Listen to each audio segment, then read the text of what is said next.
Welcome to Following the Gannets Way podcast with Joe Aston and Dominic Peer. Welcome to the podcast. Here is Dominic and Joe, and we would like to introduce ourselves a bit more. Joe, tell me a bit about yourself. Well, where do you start? Maybe at this stage I better just start around the turn of the century. That sounds ages ago, doesn't it? Yeah. When I came to the end of my fishing career, and I bought the Anna M and took people dolphin watching and whale watching. Took people sailing, and meanwhile I was doing other stupid things like running in a general election for the Christian Solidarity Party and writing a novel that never really went anywhere. But anyway, I still have some copies. I'm going to give them away at this talk that's coming up in Kilkee. What's the name of that book, by the way? Wave Dancing. The Wave Dancing, that's right. Yeah, it's a novel. Yeah. But I think the best theological writing that I've ever come across is actually Dostoevsky's novels. The thing is, theology is always uneasy with the headiness of theologians, it seems to me, with with a few exceptions, especially the women. But you need to, the intellect is important, and it needs to, as it were, give you permission to believe. But faith doesn't come primarily from the intellect. It's not an intellectual exercise, you mean, in a sense? It's not. Well, the intellect is important and it's part of it. But the essence of it is love and trust. Yeah. And these are not primarily... our usual categories break down when it comes to God. Yeah. And so, anyway, the novel is in a way, more holistic way of approaching reality and introducing, hopefully, the writer to the reader and the reader to the writer in a dialogue between the reader's experience and the writer's experience. Yeah. And so that is my preferred sort of avenue toward truth. The other thing is that I abhor any kind of over-specialization. And it's no good doing theology in a little box labeled theology. It just doesn't work. And actually, what's happening in the sciences in general, it seems to me, is that they're all those tidy little compartments that scientists have been beavering away in with their specialties are kind of breaking down. And we're yearning for an holistic grasp of reality and relationship with reality. We've been through this phase of what I call scientism, where, in effect, science, in inverted commas, because I don't think it really is the essence of science, but it became a sort of religion, with the guys in white coats as the priests. And it still goes on, the science says. The science says. Science doesn't work like that. And it really becomes totally inadequate and absurd when it comes to things like COVID and climate change, where you've seen this huge social agenda loaded onto a very feeble scientific base, as it were, chassis. You get this huge superstructure. And, people who disagree get cancelled. And, that's not really science. Once that happens, once they start saying, oh, he's just a fringe doctor, or, oh, he's just a vax skeptic, or it's all misinformation. Instead of engaging with people, you cancel them. Yeah. And you've lost it. Same as with any regime. Yeah. Once they resort to cancelling people, let alone killing them, because they disagree, well, they've lost the plot. Yeah.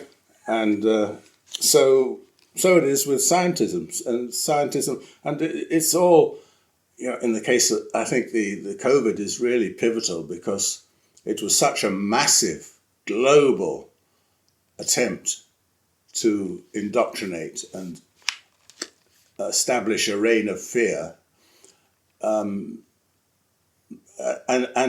it still goes on. They're still cancelling. I saw yesterday in RTE there's a doctor in Ireland being arraigned because he wouldn't go along with the narrative.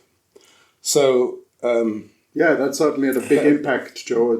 I remember there was keeping my eyes open in Austria, that there were a few doctors actually very highly up in the ranks doctors. I think even one of the gentlemen there was, I think he was even the head of the State Department of doctors over that region.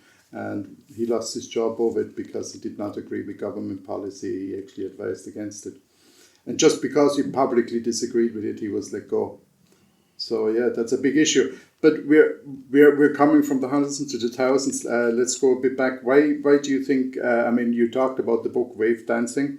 I've read the book now. It's a good while ago, but I did read it and enjoyed it and found it fascinating.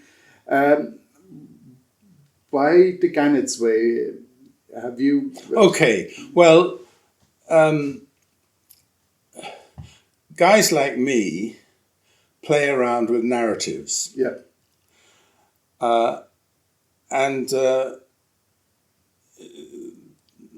stories, like our basic story in the Bible is foundational to our civilization in my book. But we all have to have our narratives. And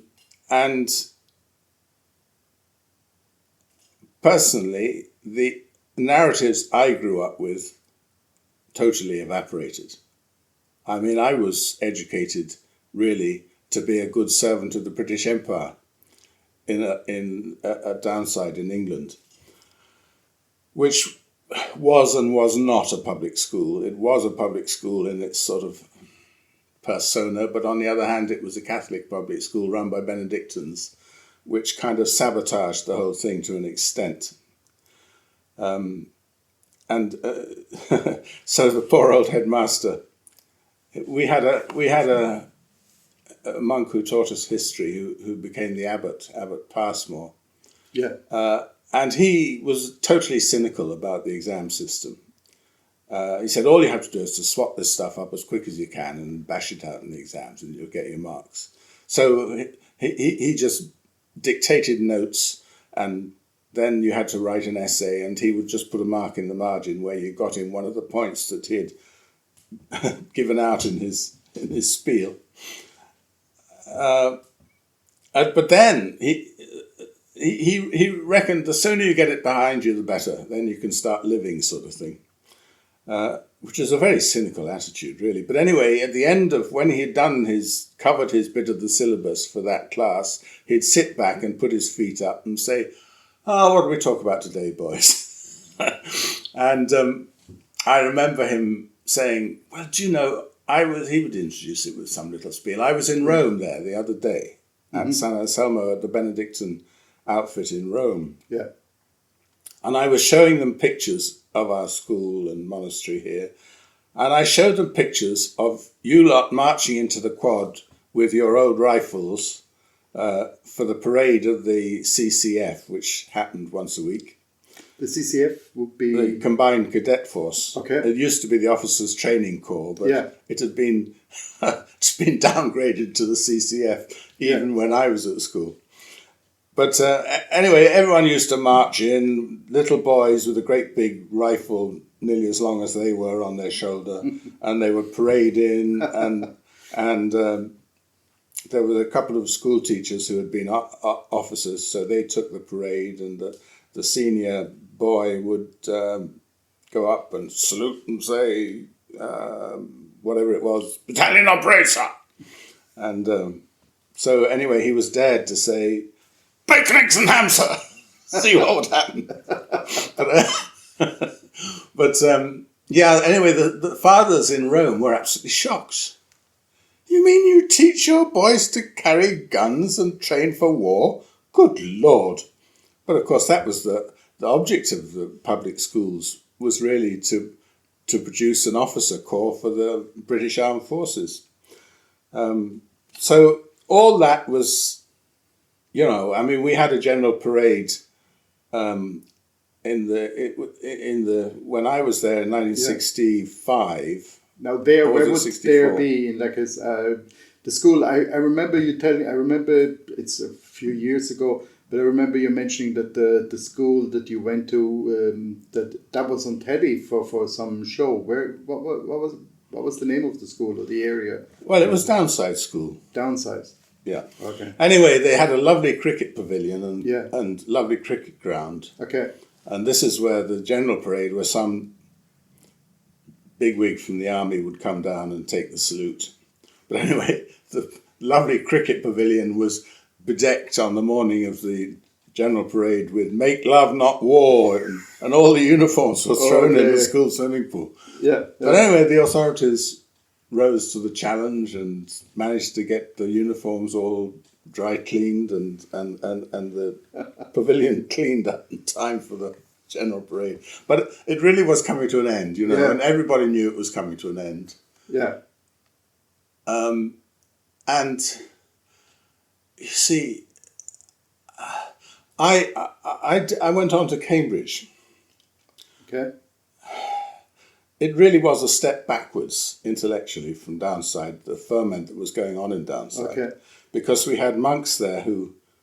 And that was back in the 70s or the 60s? This was the 60s. 60s, okay. Yeah.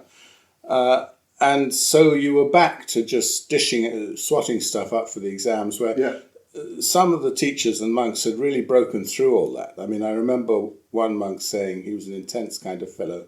Yeah. Look, it's no good you boys sopping up knowledge like cabbages. Yeah. If you don't think for yourselves, we're lost. Yeah. Quite what he meant by thinking for ourselves is a good question, because obviously you have to think with a language, you have to think in some sort of context. So I suppose what he was saying in a way is it's no good just following the conventional narrative or saying what people want you to say. I mean, you could get very erudite. You could be like Boris Johnson, who would sop up all sorts of stuff and would be very capable of producing 2 essays, articles, one for staying in the European Union and one for leaving it, and just going with whichever suited at the time. No sense that there might be some objective truth anywhere in the whole bloody business. Yeah. And of course, you went on to the sort of deconstructionists or whatever they were. Your truth and my truth, there's no such thing as absolute truth. That was the time that the French philosophy was very big in that at the time, wasn't it, as well, as far as I remember? Yeah, it was. So I was cast into the world very much at sea, and I found the sea very therapeutic. The salvation of my upbringing really was sailing. Certainly the salvation of my relationship with my father, because it's the one place we sort of really enjoyed each other's company, was on the boat sailing. Okay. And also with reality in general, because with all this heady education, you're back down to reality in a boat, aren't you? You've got to fix the engine. You're working with the wind and the tide and physical materials. So I found my sanity really by, thanks largely to the sea, also to the Catholic faith. But the two go very well together. There's that lovely expression of Hilaire Belloc's at the end of the Cruise of the Nona, where he talks about the common sacrament of man, referring to the sea. This is something which all people who are exposed to the sea have in common. Yeah. The sea is there. There's no bullshitting with the sea. There's no lying with the sea. if you try to lie with the sea, you end up in trouble. The sea is uncompromising. It suffers fools very badly, and it is a superb school for life and for the mind and all the rest of it, including marriage. But my sanity was in fact cemented by marriage to dear Fiona. We were tossed together into rearing a family, and off we went to the west of Ireland, and we bought a little cottage up a hillside in Donegal and a little fishing boat. Yeah. An open, one of those half-deckers. A copy with the days you could make it. You could actually make money with a little half-decker. And 10 clean-mended nylon drift nets that came from Scotland that we anchored together in fleets of 5. Yeah. And we anchored overnight where there were signs of herring, you know, with the blackbacks lying on the water. Yeah. We had absolutely no electronics. We just had a boat, nets, and an engine. Yeah. And at that time, it was fortunate the price of herring went shooting up, and there were still lots of herring. Of course, it all got destroyed fairly quickly. And you had these huge boats in Killybegs, and you had, well, for a start off, the price of herring totally collapsed around 1980. At the height of it, we were getting, I think, £27 a box was the best price I ever got, but regularly £16 a box, that kind of thing. All of a sudden, you couldn't get a fiver for a box of herring, you know. And the fish had got scarce too, because they were fished so mercilessly by the mid-water trawlers. Yeah.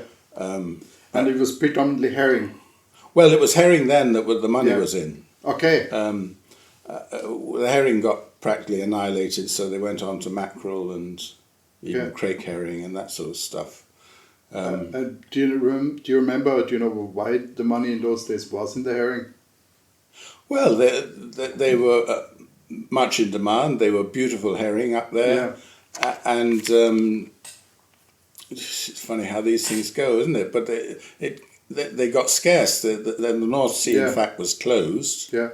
So they got very scarce. Yeah. But of course the price went up too high, really. The reason I'm asking is herring is not usually a very common fish eaten in Ireland as much as in England. I'm not aware of it, that's why I'm asking. But I do know Germany, herring is a big herring country, in the Netherlands and even some of the northern countries. Well, it was regarded as poor man's food in Britain and Ireland, I suppose, but they're absolutely delicious and highly nutritious. They are indeed, yeah. And now the big full herring we used to catch, they were like little salmon. They were maybe a foot long, and they were absolutely gorgeous fish. Very healthy too.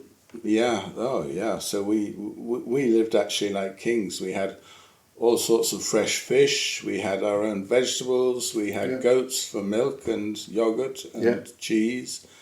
We had a great old life, but unfortunately, it just became unviable when the fishing got too difficult. Yeah. So we worked our way down to County Clare. Yeah. And found another niche there. Yeah. Which saw us through till the children left home. So then I collapsed in a heap, really, but I was then beginning to think and look around and trying to find a narrative and a context for my life beyond, survival. So the Gannets Way idea came because I love the Atlantic coast. I know and love, I've come to know pretty well, the Atlantic coast from Scotland, round Ireland, Brittany, southwest of England, down the west coast of France, Spain, Portugal. We sailed into the Mediterranean, but I basically found the Mediterranean too far and too alien. I took the boat each winter further and further south. Actually, at one stage when I was feeling this just wasn't working financially, I put the boat on the market in Dartmouth. We had a lovely mooring at Dittisham, up the River Dart. Beautiful place. But anyway, nobody volunteered to buy the Anagram. So we went on the next winter. I think I had her in Belle-Île. I had her 2 winters in Le Palais in Belle-Île, in the south of Brittany, which was smashing. Yeah. And also at Arzal on the Rivière de la Vilaine. And then we went on down to Saint-Denis d'Oléron off La Rochelle, which is another lovely place. But frankly, I suppose we were all the time looking for better weather for the winter. So we ended up, our favourite place, well, we went as far as Almerimar for a couple of winters in the Mediterranean, which was grand, but I felt the Mediterranean was a different ball game and not quite my the sailing in the Mediterranean is not actually brilliant. You're inclined to have too much bloody wind all of a sudden, or none, you know. And then there's just the sort of pressure of the Mediterranean. You know, you never know when you might run into a sinking boat full of drowning, starving people, and what the hell do you do then? And if you go into Marina for a night, you're chatting over €100. That was a good while ago. If you go into a boatyard, it's prohibitively expensive, and they won't let you do any work on your boat yourself. And so it goes on, you know. It's just. But anyway, there's a freshness about the Atlantic coast. So, having spent a couple of winter, well, we did. Fiona and I had a lovely sail. We went as far as Rome, actually. But I had her there for a winter in Portimao. I was very lucky. I landed down there when they'd just opened the marina, and they were still working. It was still a building site around it, so they weren't charging except just a very small amount for security and electricity. So that was a great winter. But I found our favourite place up the Rio Guadiana. Which is forms a border between Portugal and Spain in the south. And we were going up to a little place called Alcutim in Portugal and Sanlúcar de Guadiana in España on the other bank. It's very great fun. Going, if you want to go to Portugal, you go to that bank, and if you want to go to Spain, you go to the other bank. You know, each country has its advantages and disadvantages. But anyway, the joy of being on the continent in a way. The last time I was coming home, halfway up, I tried to fix the leaks in the poor old boat, who at this stage is nearly 50 years old, and I had frankly failed, and I really had to admit it when we were halfway up the Portuguese coast, and the automatic bilge pump was going 5 minutes out of every 10. I said, no, I don't want to leave this boat on the bottom of the Bay of Biscay and me paddling around in a life raft or something. So I put her on the land in Nazaré.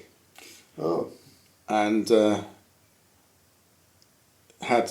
took the engine out and the fuel tanks and started to have a real good look at what was holding the hull together, and it wasn't good. So with a sinking heart, I embarked on renovating the Anagram. I didn't know how I would get through it. This was 6 years ago now. But slowly, anyway, we've been working. You know, every time I can get down there with a bit of money, we do something else. And gradually we stripped out the hull. We made a lot of new laminated frames, nailed them in. Got dear Stevie, our Kiwi friend from Kilrush boatyard, he came down and made new steel floors to hold the hull and the keel together. And we stripped all the paint off, we routed out between the planks, we glued hardwood strips in between the planks with epoxy. We sanded it all off, we put 2 layers of glass fiber and epoxy, and gave her an epoxy skin. So the hull is now really good. Great. But the other thing, having taken the engine out, I don't want to put it back in because I've long thought what fun it would be to experiment with electric drives, Yeah. especially in a sailing boat, because I always used to have to tie off the propeller, and it wasn't easy. Yeah. There's huge power in the propeller when you're sailing well. I didn't have a fancy feathering prop or anything, but it didn't slow the boat down too much, so I thought, the drag won't be that too bad. When we're sailing well, we'll think in terms of charging the batteries with the propeller. So that's the project I'm still working on, hoping to have working by this next year. Yeah. Now, you already told us now about the latest big restoration project with the ANM that's ongoing at the moment. But for our listeners that would like to know more about the ANM itself, you did mention it's a boat. It's 50 years old. If I remember correctly, it's a staysail schooner. That's right. Designed by an Englishman called John Illingworth, who was a famous designer in the wake of the Second World War. He had been a naval officer during the war, and when the war ended, like a lot of servicemen, he was out in Australia because the war dragged on a bit in the Far East. It did, yeah. Anyway, when the war was finally over, he was said, would he like to sail from Sydney to Hobart and in Tasmania? And he said, only if it's a race. So that's how the Sydney-Hobart race started. Is it? I didn't know that. Fascinating. So he went on to win 3 Fastnet races in boats he designed himself. Yeah. But the NRM was designed more as a cruising boat. The same sort of delightful lines that a mark of his boats. But she was actually built in France, I think, for a girlfriend of his. And she was built so that she's easy to handle. The staysail schooner is a very easy rig to handle. You haven't got a huge, vast mast and a mainsail, or the sails are broken up. But it's very effective. Yeah. So she is a boat. I've sailed her single-handed to a certain extent. I sailed from Shirkin to Guernsey and the Isle of Man and different places single-handed. So and the overall length is 13.6 meters. So that would be about 45 foot, would that? Yeah. Yeah. For the ones that like the imperial measurements, there are a few people around still that prefer it, And she's you said she was originally built out of wood, designed by Illingworth. Yeah, she was built in France. In France. At the Chantier La Seine near Toulon. Okay. With acajou planking, which is a kind of mahogany. Okay. And it's mostly we had to replace 2 planks, but that was because of some sort of electrolysis that had destroyed it. Yeah. On the whole, the wood is in excellent shape after all these years. It's magnificent wood, and she's a beautiful shape under the water.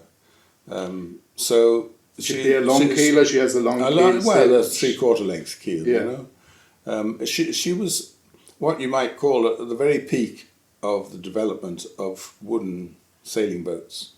And so I would much prefer her to all these modern boats with thin keels and all sorts of funny ideas. And it has the advantage from the point of view of the electric drive that as a displacement boat you have room, for batteries. Yeah. But the rudder is still keel hung, unlike with all the short fin That's keels. That's right. I don't like those fin keels at all. Yeah. Especially because I have vivid memories of getting salmon nets wrapped round the rudder of my half-decker and having to go over the side and hang on to a couple of blooming tyres, because once the nets got caught round the rudder and we were pulling them to get them off, and we pulled the blooming rudder off its pintle. Yeah. So I had to get over the side and jam a rollock. I jammed an old big heavy steel rollock to replace the bottom pintle. Yeah. It was all very difficult. But anyway, those modern rudders are just dying to get stuck in a fishing net or something. Added to which, I don't like all the weight of the boat when she dries out. You must be able to dry out. and it seems an awful lot to ask to just sit on a little thin keel. And the rudder you can't sit on, they can't bear weight anyway. And of course, oh jeepers, you should see there's a boat in Nazaré at the moment that the orcas had to go at the rudder. Oh yes, that's a big problem now, yes. Yeah, the orcas love to have a go at these thin little rudders. And they're so lightly built on a lot of these modern boats. The orcas can just take a mouthful, chunks out of them. Yeah. And so I've seen 2 boats come into Nazaré with big chunks taken out of them by the orcas. So a big problem. Yeah. I think they interviewed a few experts on that issue. I think on some YouTube clips that I watched, and they were saying that they presume that they think that they find that kind of fun and play with the rudder. Well, they do, and I mean, but they can be pretty damn vicious. They're not called killer whales for nothing. Yeah. I mean, they play with seals and things. Yeah. It takes sport out of killing them rather than looking them to eat them. And they can be pretty vicious. We don't like to admit it, but nature is actually not necessarily benevolent at all. You know, the way a lot of people talk these days. Yeah. They quite forget to recognise there is this something about nature which is vicious. Yeah. So anyway, the older orcas, they enjoy taking chunks out of flimsy sailing boats anyway. So I hope they don't take a chunk out. I think that they would get a bit of toothache if they tried taking a chunk out of my rudder. Well, and especially because it's keel hung, it's not a separate entity, not that easily identifiable. No, looks like one long massive. Yeah, I suppose. Yeah. I don't know. I would. What I am anxious about actually is my self-steering, because that has a little spade rudder on it. Yeah. And that would be very tempting for them, I'm sure. So I might have to defend it one way or the other, which I shall not hesitate to do, even at the cost of an orca getting a bit of steel stuck into it. Yeah. Well, let's hope it doesn't occur. I remember the time when we met, you were taking the Anna Emma out from your local area out in West Clare out to sea to do dolphin watching. And also at that time you had just returned from a long voyage to the Caribbean. Well, first of all, we went to the Cape Verde Islands with the Irish Whale and Dolphin Group. Yeah. And Tony Whelan made a lovely film, The Return of the Humpback Whale. He made a lot of lovely footage down there. Yeah. Had a great couple of months. We landed down and straight into humpback whales. Yeah. And is that film on YouTube by any chance at this stage, or sections of it? I remember there was at some stage. It's available somewhere on the internet, but to be honest, I'm not sure where. You'd have to ask Tony. Yeah. But Tony will be at this meeting that's going to come up in Kilkee on 15th of January in the library. Which, by the way, is the next thing that Joe will do, where he's talking about his new project. Yeah, well, there's lots to talk about. Yeah. But that was lovely. But when we had done our couple of months in the Cape Verdes, it was March, I think, or April. Yeah. No, it was April probably. But the old trade wind was honking, down from the northeast. So it's not easy getting back from the Cape Verdes. I suppose the best thing to do would have been, what I probably would have done would be to head out for the Azores and come back that way, rather than try and, because that blooming Portuguese trade wind can go, all the way up the Portuguese coast. It can be an awful, and you've got a current against you as well. Yeah. So it can be an awful slog getting home against that lot. Yeah. Anyway, we were leaving the Cape Verdes, and I had one of my daughters and George Tottenham and Tony Whelan aboard. And so I said, well, the easiest way to get home probably would be to go by the West Indies. We eased the sheets. Yeah. It was so tempting. It was such a lovely sail, with the trade wind. Yeah. So we sailed across the Atlantic Had a lovely sail, gorgeous sail, with a nice steady trade wind. Yeah. Oh, force 5 maybe, but the boat was just loving it. You'd want it to go on forever. Yeah. Except that we were a bit short of food.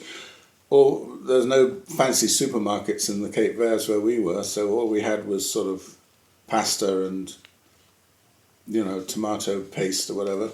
Yeah. Onions.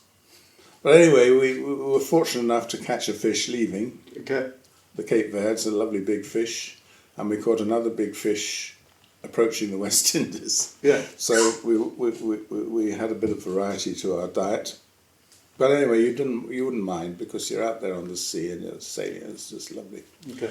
So, but that was all right. We went to Antigua. Yeah. And we went into Nelson's Harbour, and a big man who was a customs officer said, "Where are you going next?" And I said, "I don't know, I haven't figured that out yet." "Oh, you sail all this way and you ain't got no plan, man?" He says.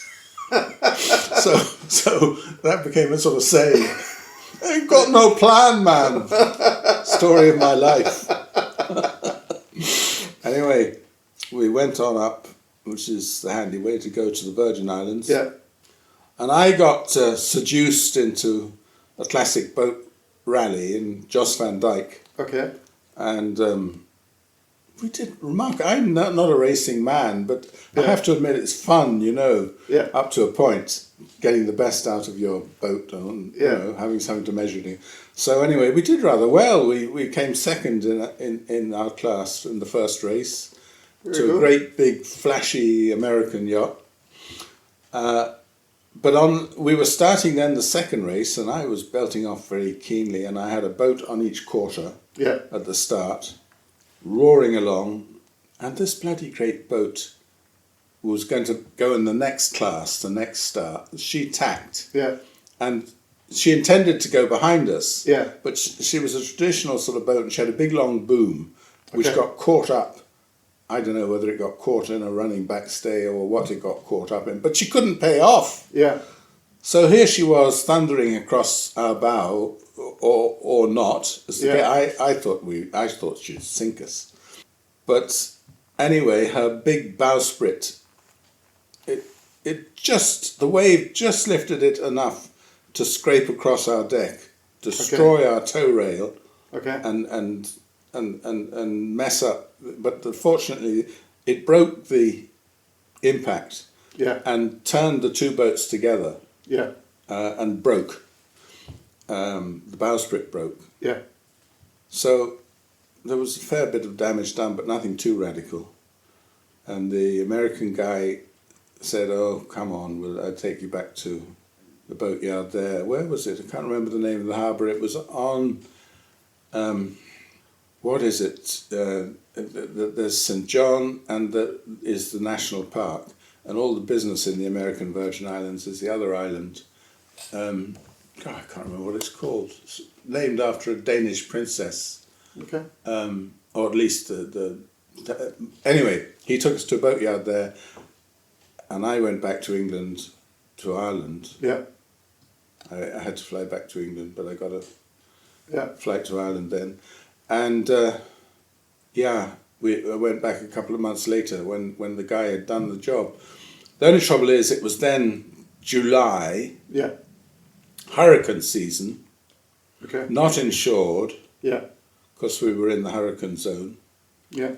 So I went down to Chagaramas in Trinidad, which was safe.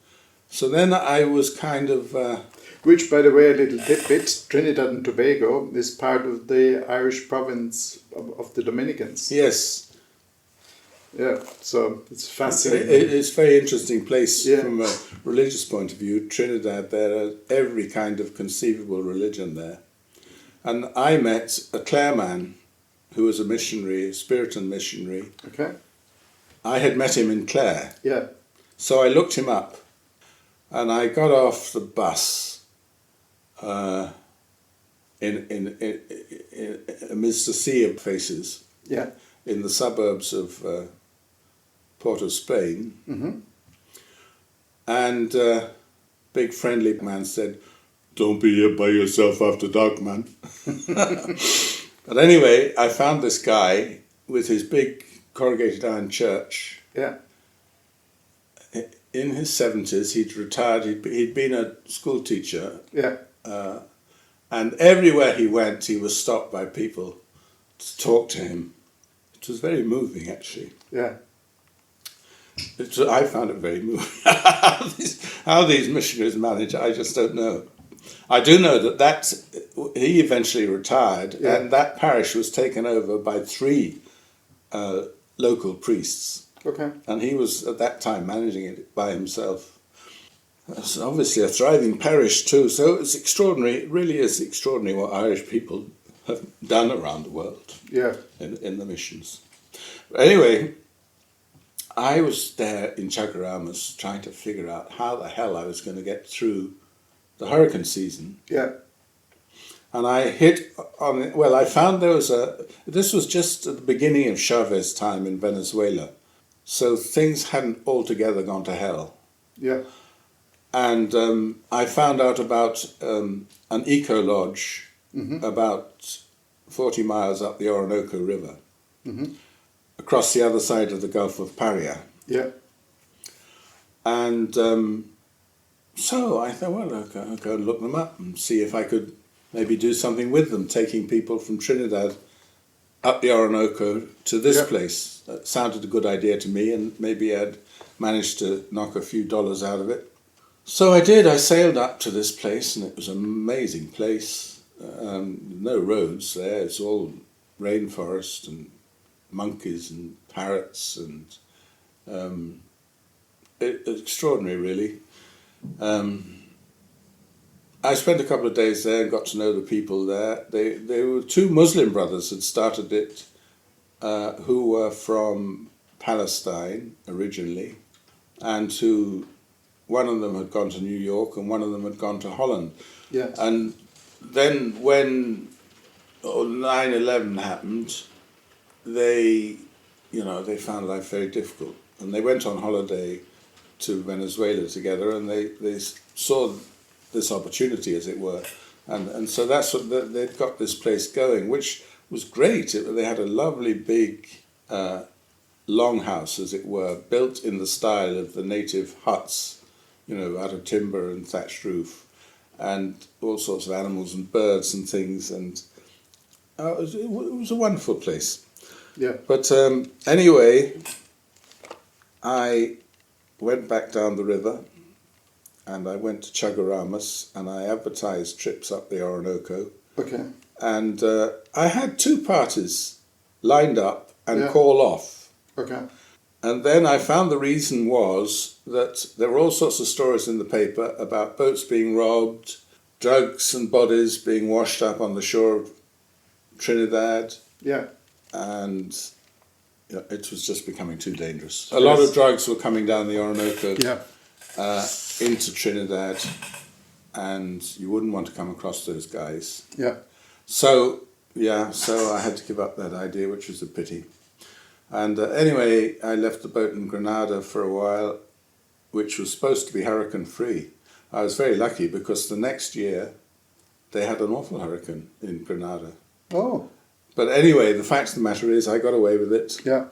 And eventually managed to sail home. But the old engine conked out. I had to sail all the way from Bermuda up the River Shannon with no engine.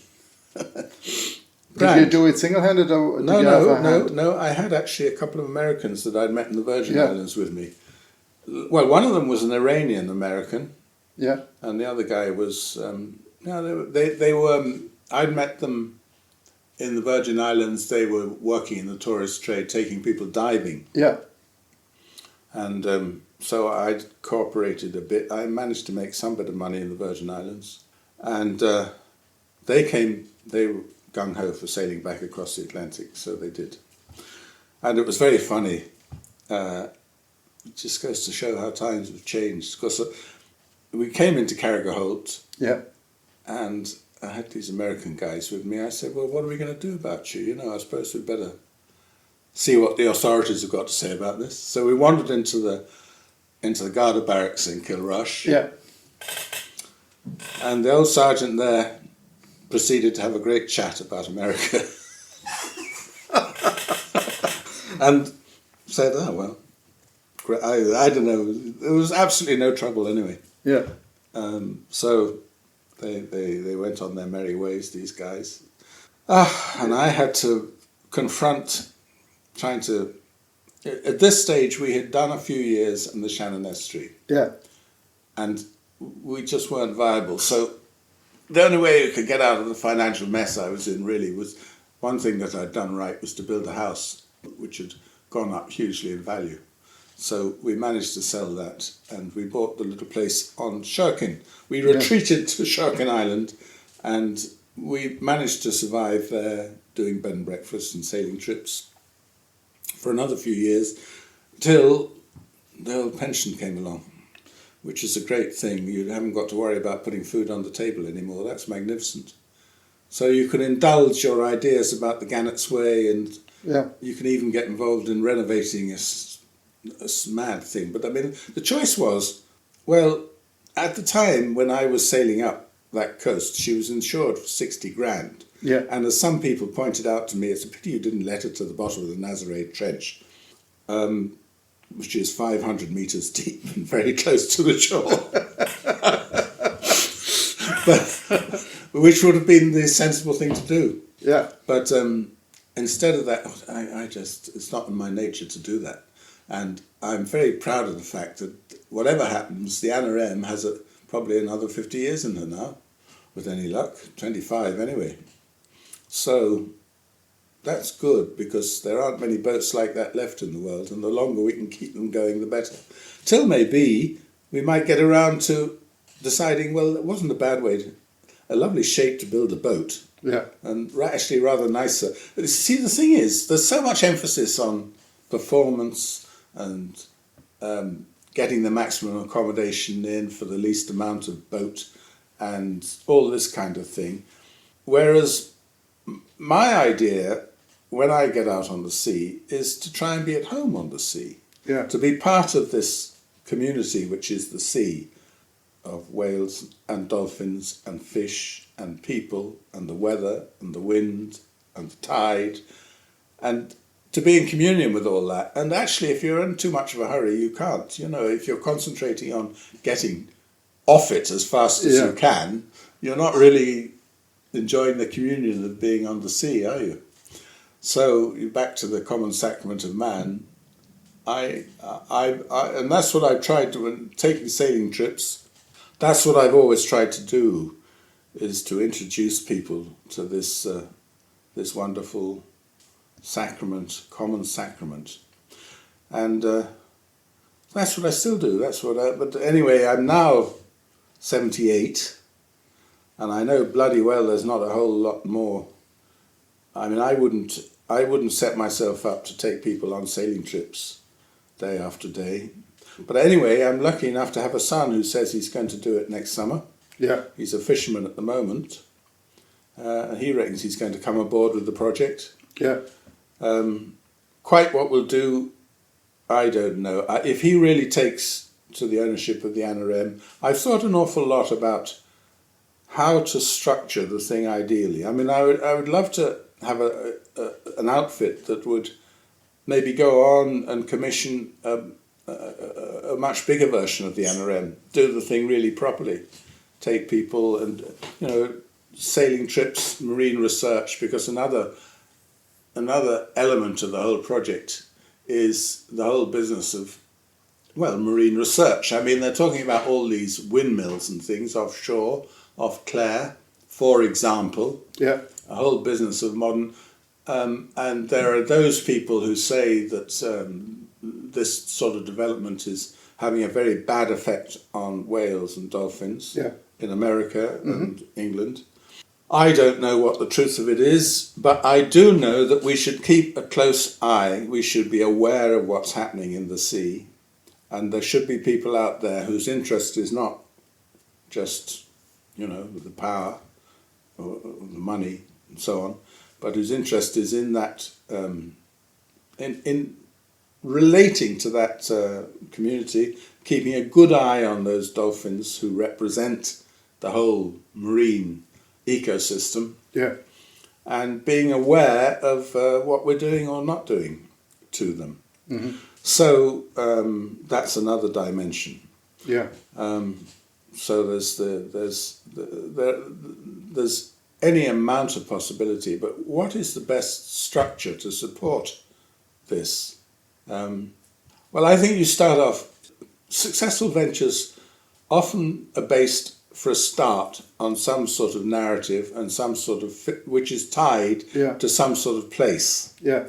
I'm not saying it should be limited to it, but anyway, that's why I'm interested in the story of the Gannets Way, which is out from Scotland to the south of Spain, and I'm very interested in all the old links between Ireland and Spain and Portugal and Brittany, and all that sort of thing. I like to foster those sort of awarenesses. And with links, you mean social, cultural, political, religious? Especially religious, because an awful lot of religious people, well, of course, when Catholics were persecuted in Ireland, they had to get priests trained, places like Salamanca, didn't they? Yeah, so, Belgium, a lot of them went to Belgium. Yeah, Belgium, yeah. So all that is very interesting and worth remembering. But as regards the future, what is also worth remembering is we need our neighbours in this dangerous, uncertain modern world. We need to relate well to our neighbours. We need to be, you see, I fell out really with a lot of the people I was involved with politically back there 20 odd years ago, because they were just again the European Union, and I say it's too important to drop. I mean, I know very well how it does function in an imperial fashion. I mean, as a fisherman, for a start, I see it. And I'm disgusted the way, I mean, we have a little dog who, whenever you go up to her, is inclined to roll over on her back and ask for her tummy to be rubbed. And that strikes me as rather the relationship that the Irish government has with Europe, which is horrific. And that Ursula von der Leyen typifies the unholy alliance between the likes of Big Pharma, because her husband is involved in it, and the power structures, the sort of thing that Bobby Kennedy is fighting in the States. Yeah. But the fact that he has got as far as he has got is hugely encouraging and constitutes an opportunity for us to bloody well, we have to do it by raising awareness. Mm-hmm. And we need to raise that with as many allies as we can and start with our neighbours. So anyway, apart from the fact that it's fun, I mean, Ireland is a wonderful place, but it's got a bad climate and it gets a bit claustrophobic. And it's Portugal, for example, is particularly complimentary because it's in the same time zone. You go straight south. It's really pretty cheap to get backs and forwards. And it's beautiful too. Oh, it's lovely, yeah. So, yeah, I love, it helps me a lot to get to Portugal now and again, and Spain and France, but especially these days I find Portugal for some reason.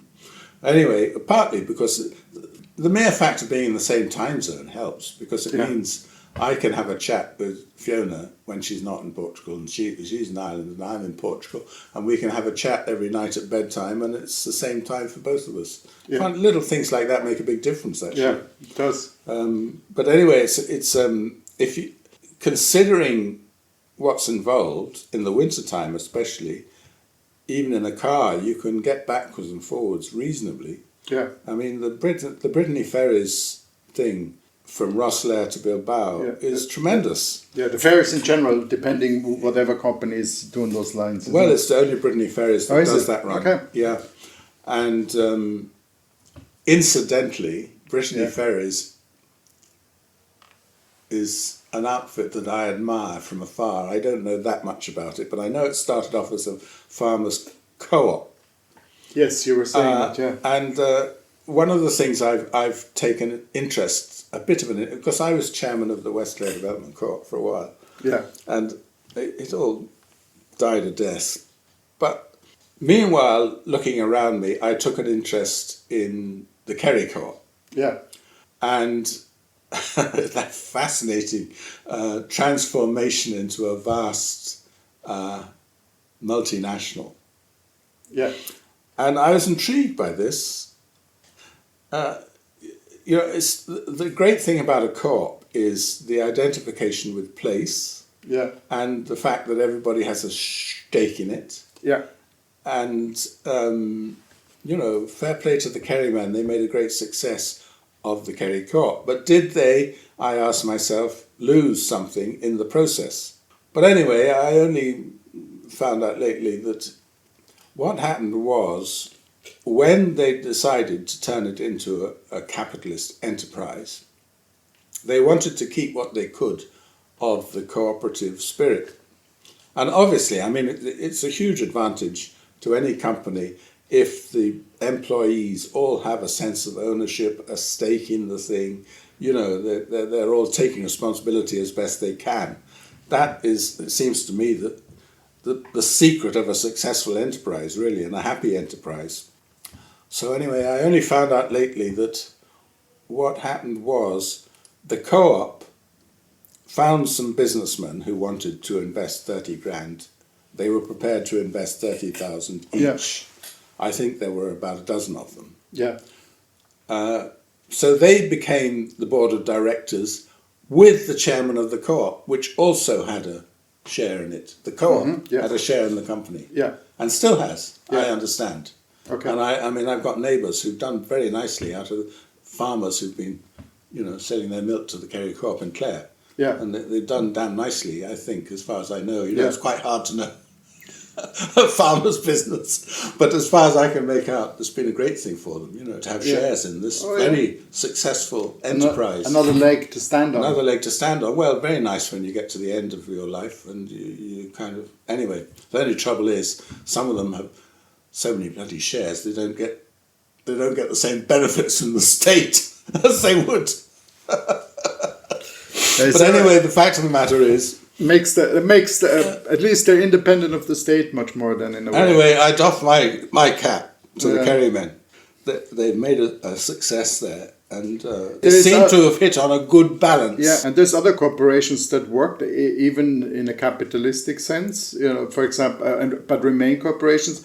I remember Mondragon in the Basque region, where every worker there has to buy a stake in the company when joining, and every worker has the chance to become even manager and leader for a certain period. Well, I get the impression Brittany Ferries is a bit like that. There is that atmosphere that guys take responsibility and they multitask, and you see the guy that was serving you in the restaurant helping change the bedding in the cabins and this kind of thing, and down on the deck directing traffic or whatever. Yeah. So, it's the way to go as far as I'm concerned.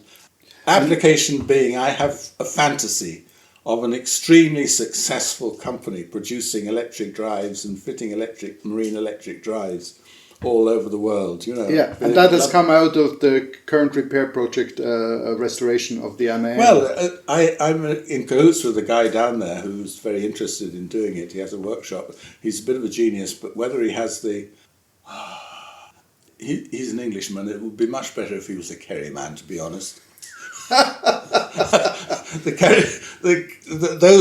I just look across the Shannon at Kerry, and I think, there's something about those Kerry. But anyway, the fact it's the same in Donegal. Yeah, you get the same sense of place, and I don't know quite what it is. We get it in Clare to an extent, but we're a much smaller community in our loophead. Yeah. Little narrow, and Clare is a much more diverse county, isn't it? I mean, it's like 4 counties really, between the Burren and the north, and East Clare and West Clare, and the Shannon area. It's like 4 different outfits, really, isn't it? And changed, sort of national borders in history several times. It was once in the province of it's now in the province of Munster. It was previously in the province of Connacht at some stage, and under the High King of Connacht Yeah.